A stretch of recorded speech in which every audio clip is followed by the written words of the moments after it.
Hi, I'm Jordan Yee, an interpretive ranger with the National Park Service. Welcome to the John Muir National Historic Site. This park site celebrates the life of America's most influential conservationist, John Muir. Join me as we look at the highlights of the Muir home, visit his orchards, vineyards, and the adjoining Mount Wanda. After John and Louis married in 1880, Muir began a period of fruit ranching alongside his father-in-law. The mansion you see today was built by Dr. Strenzo in 1882.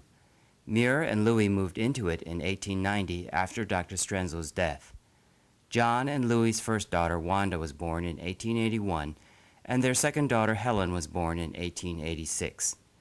Helen's bedroom overlooks a train trestle that was built in 1900. As a child, Helen developed a keen interest in trains.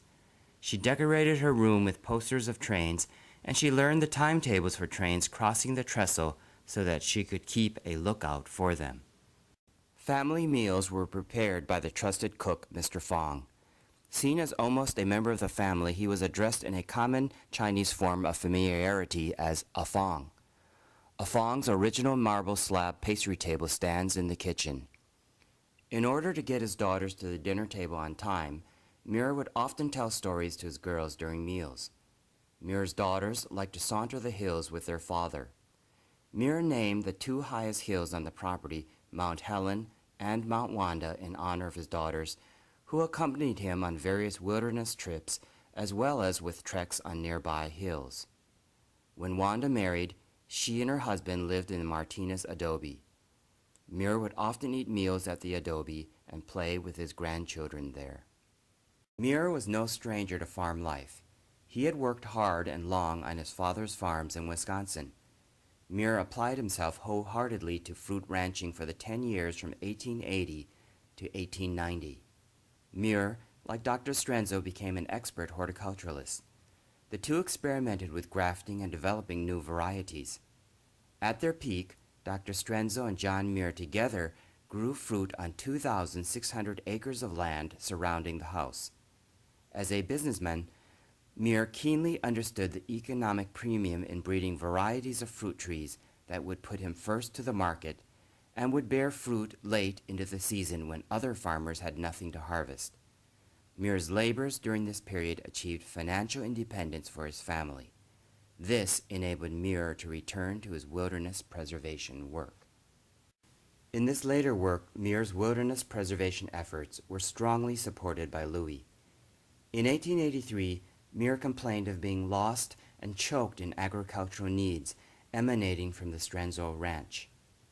5 years later, in 1888, Louis wrote her husband, "Dear John, a ranch that needs and takes the sacrifice of a noble life or work ought to be flung away beyond all reach." In his autobiography, John Muir wrote, "When I was a boy in Scotland, I was fond of everything that was wild, and all my life I've been growing fonder and fonder of wild places and wild creatures."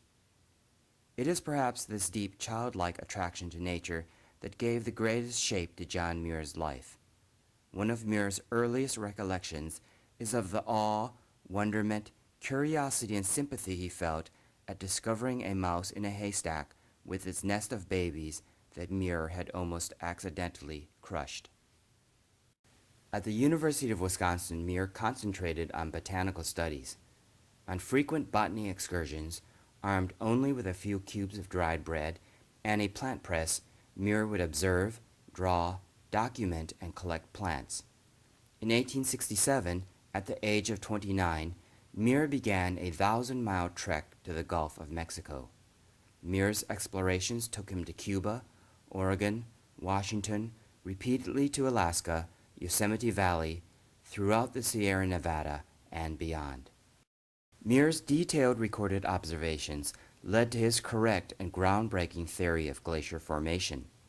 Muir's plant specimen collection is kept at the John Muir Historic Site.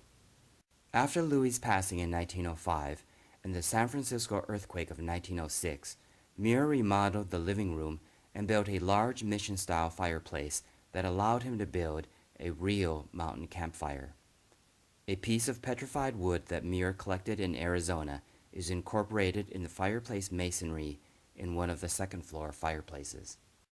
Muir described himself in his autobiography as a geologist, explorer, and naturalist. By this measure, Muir was exemplary. Called by some John of the Mountains, upon his death at age 76 in 1914, John Muir was described by the New York Times as one of the greatest thinkers of America.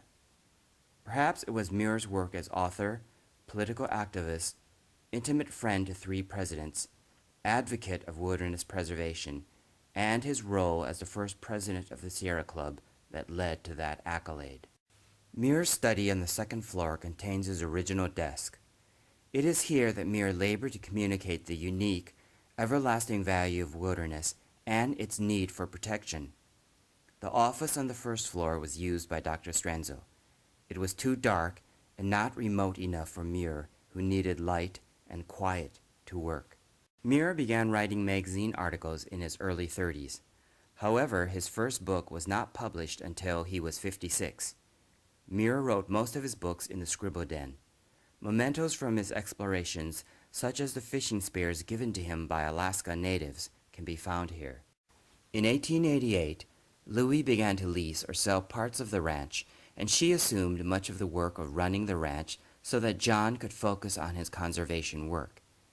In the family parlor, Louie, an accomplished pianist, would entertain important visiting guests who were supporters and allies in her husband's wilderness preservation work. Muir's writings advocated the creation of several national parks including Yosemite, Mount Rainier, and Sequoia and Kings Canyon. Muir led the unsuccessful effort to prevent the damming of the Hetch Hetchy Valley in Yosemite National Park. In the morning before turning to his scribble den, John Muir would often visit the bell tower above the attic for quiet meditation. Of his years on the ranch and in the house, Muir wrote, "I hold dearly cherished memories about it, fine gardens full of trees and bushes and flowers that my wife and father-in-law and I planted, fine things from every land." For more information about the park and ranger-led tours, click on the Things to Do tab.